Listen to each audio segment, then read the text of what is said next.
Did Grandpa Pig murder In and Heeja's brother? Could our fake Sion be the true blood of the Pig family? Is there another shocking twist to his identity? What is the real Sion's ultimate goal? Why is he determined to destroy everything Sion loves? What chilling truth did the real Sion and his mother discuss in their flashback? Is she about to help a criminal mastermind? Was it our fake Sion who sent those mysterious documents to Ine? If yes, then what are his motives? I will be answering all these questions with actual references from the episodes. The only thing is, you have to stay till the end to understand everything. Episode 10 of When the Phone Rings begins with a dream sequence showing Heeju and Sion living a happy life as a married couple. This moment reflects what their lives could have been like if they hadn't been forced into their current circumstances. The dream transitions to Doojay meeting the real Sion at the fish shop, where the Chairman Pig incident occurred. Doojay had been under the impression that the spokesperson Sion was his brother's killer. But after overhearing the real Sion's conversation with Sanghan, the fish shop owner, Doojay discovers the truth. The real Sion is the one responsible. Confronting him at the shop, the two get into a fight. While this happens, Heeju is unconscious in a car outside. Spokesperson Sion arrives at the scene searching for her and finds a black bag on a boat. Fearing the worst, he rushes to open it, only to find Doojay alive inside. Doojay informs him that the real Sion is nearby. At that moment, the real Sion drives off in a car with Heeju still inside. Sion shouts out her name, waking her up. Using her wits, she manages to escape from the moving car and runs towards Sion. The real Sion nearly crashes, but stops just in time. Sion then confronts the real Sion and offers to give up everything: his title, fame, and name, if it means protecting Heeju. However, the kidnapper shocks him by asking if he'll give up Heeju as well. Enraged, Sion attacks him, but during the fight, the kidnapper pulls out a knife.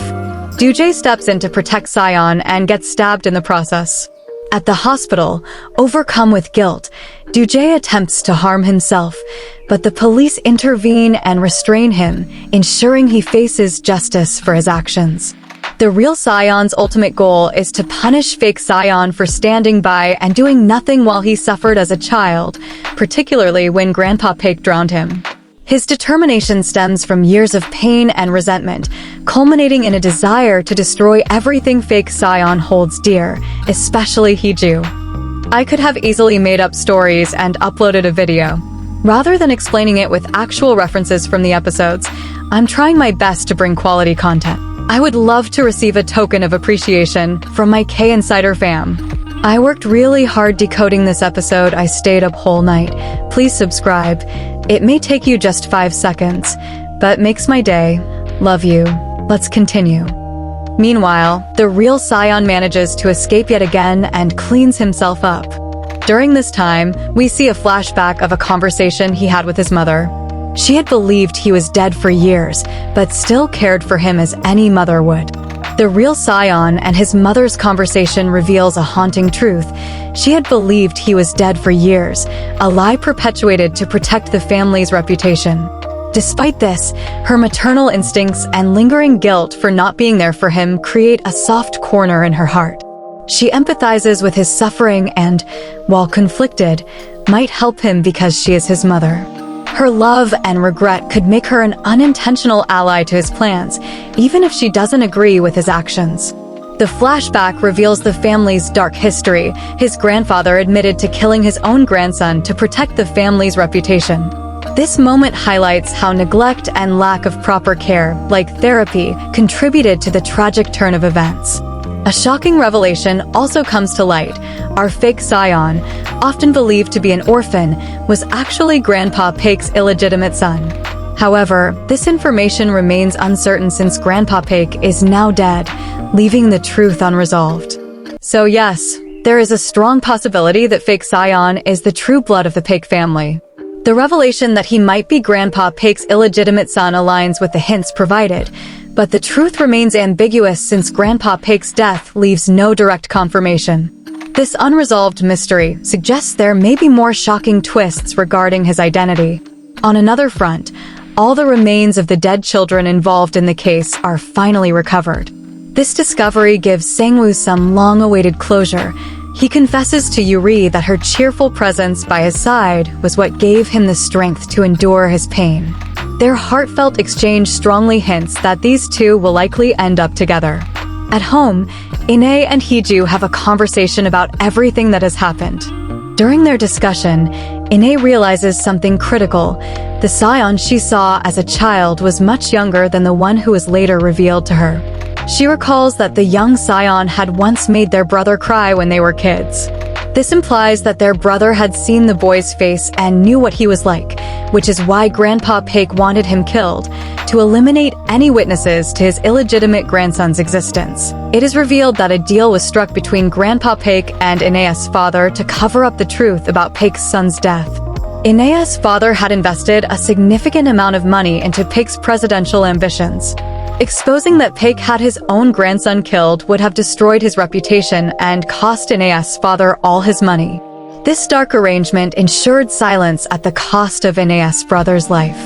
Yes, Grandpa Paik orchestrated the murder of Inea's brother. His goal was to eliminate witnesses who could expose his illegitimate grandson's existence, which would have ruined his reputation and political ambitions. This dark secret was covered up through a deal with Inea's father.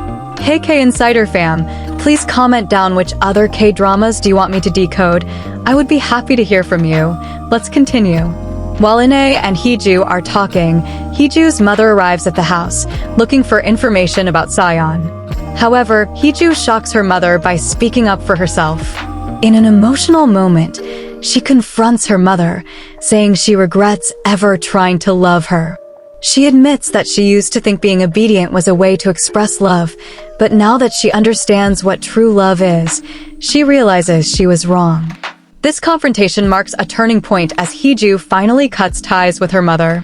During this conversation, Heeju also comes to an important realization. It was fake Scion who sent the documents to Ine. So, yes, fake Scion sent the documents to Ine. His motives were rooted in his desire to protect Heeju and stay by her side. By revealing certain truths, he sought to manipulate the situation in a way that allowed him to remain close to her while safeguarding her from the threats posed by the Paik family.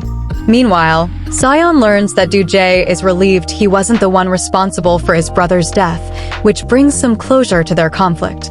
At the end of episode 10, the story shifts to Grandpa Paik's funeral, where tensions reach a boiling point. Ine and Heeju confront their father, reminding him of his promise to chop up the monster if the real Scion was still alive. True to his word, he brings a gun to the funeral, prepared to act. However, before he can carry out his plan, chaos erupts as a fire breaks out at the venue. Amid the commotion, Ine loses sight of Heeju. By the time Scion arrives to save her, she's gone.